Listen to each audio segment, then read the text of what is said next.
Hola a todos, hoy vamos a resolver un problema clásico de circuitos magnéticos, tomado del libro de Fray de Mora. Este problema nos pide determinar dos cosas fundamentales. Una que es la corriente que circula por la bobina que está en el brazo central del circuito, y otra es el flujo magnético que se crea en el brazo central. Y para resolver este tipo de problemas vamos a hacer una analogía con los circuitos eléctricos, con reluctancias como resistencias, flujos magnéticos como resistencias y fuentes de tensión como fuerzas magnetomotrices creadas por la bobina que está en el medio de la estructura. De la siguiente forma, teniendo este circuito donde tenemos las reluctancias que están representadas por R1, donde tienen la sección S, y R2, que va a ser una reluctancia diferente ya que su sección es más amplia. Y el problema nos da ciertos datos y nos dice que el flujo magnético generado en el lado derecho es igual de 10 a la menos 3 Webers. La reluctancia relativa es de 400. La sección para R1 es igual a 10 centímetros. La longitud para todas las reluctancias es de 10 centímetros. El número de espiras es de 104. Y se va a hacer un análisis de corrientes de mallas. En este caso, un análisis de flujo magnético en una malla. Como la segunda ley de tensiones de Kirchhoff nos dice que la sumatoria de los voltajes en un lazo cerrado va a ser igual a 0. De ahí es que podemos decir que la sumatoria de fuerzas magnetomotrices en un circuito, en un lazo cerrado, va a ser igual a 0.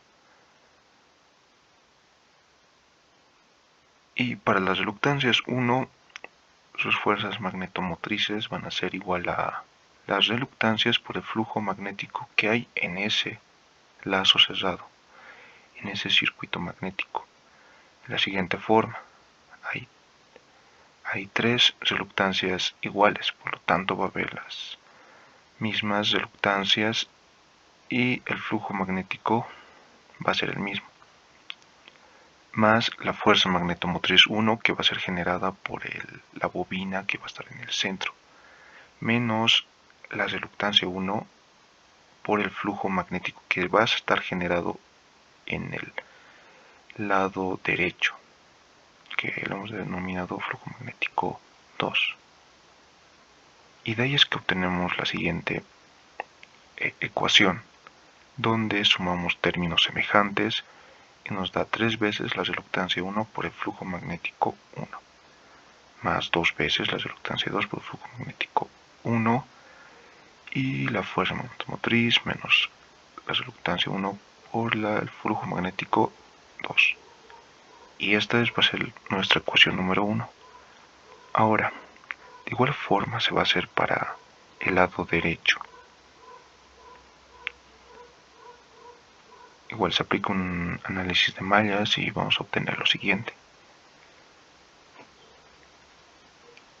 En esta parte, al entrar el flujo magnético por la parte negativa de la bobina, se toma como negativa, y pasando al lado derecho se va a convertir en positivo. Por eso es que está la fuerza magnetomotriz 1 del otro lado. Y en aquí ya las reluctancias van a ser las mismas. No hay la reluctancia 2 y solo va a haber la intervención de la reluctancia por el flujo magnético 1 que se va a generar en el lado izquierdo, obteniendo la siguiente expresión. De ahí es que, sumando términos semejantes, se llega a la siguiente ecuación, que la vamos a denominar ecuación número 2. Ahora vamos a obtener las reluctancias con los datos que nos dan el ejercicio. Recordando que la reluctancia es igual a la longitud entre la permeabilidad relativa por la permeabilidad del vacío, todo eso por la sección.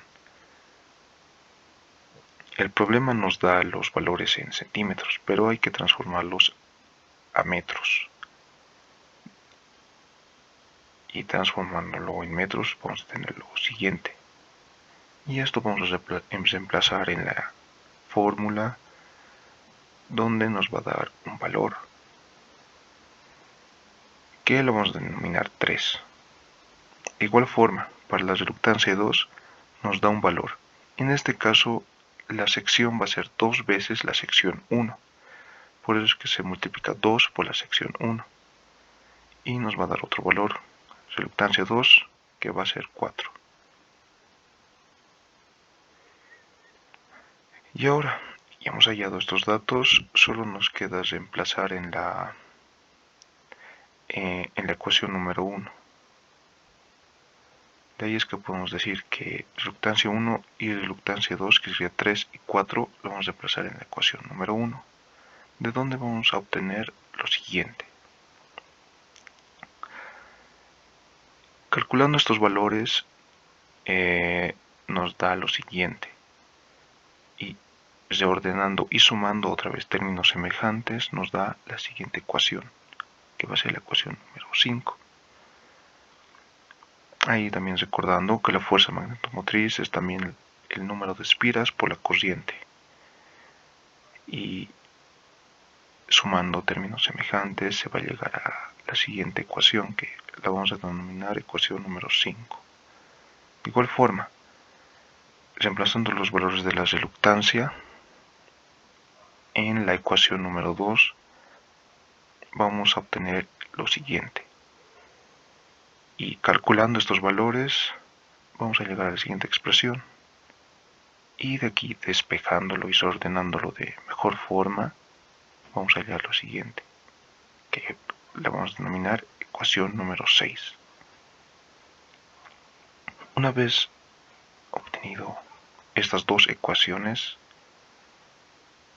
se lo va a resolver resolviendo este sistema de ecuaciones formados por la ecuación 5 y 6, de donde se va a hallar la corriente, que es 9,95 amperios.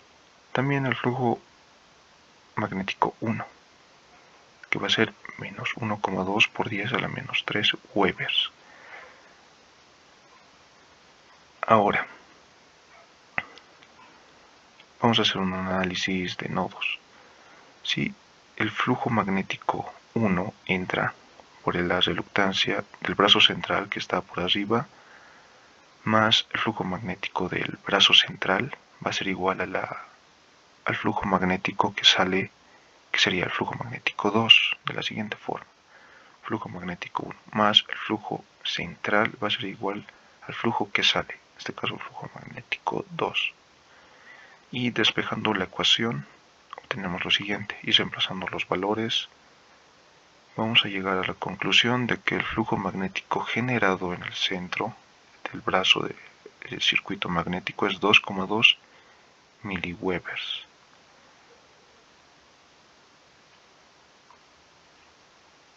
Y de esta forma es que se ha podido hallar la corriente que se genera en el brazo central de la bobina y el flujo magnético generado en el centro, en el brazo central.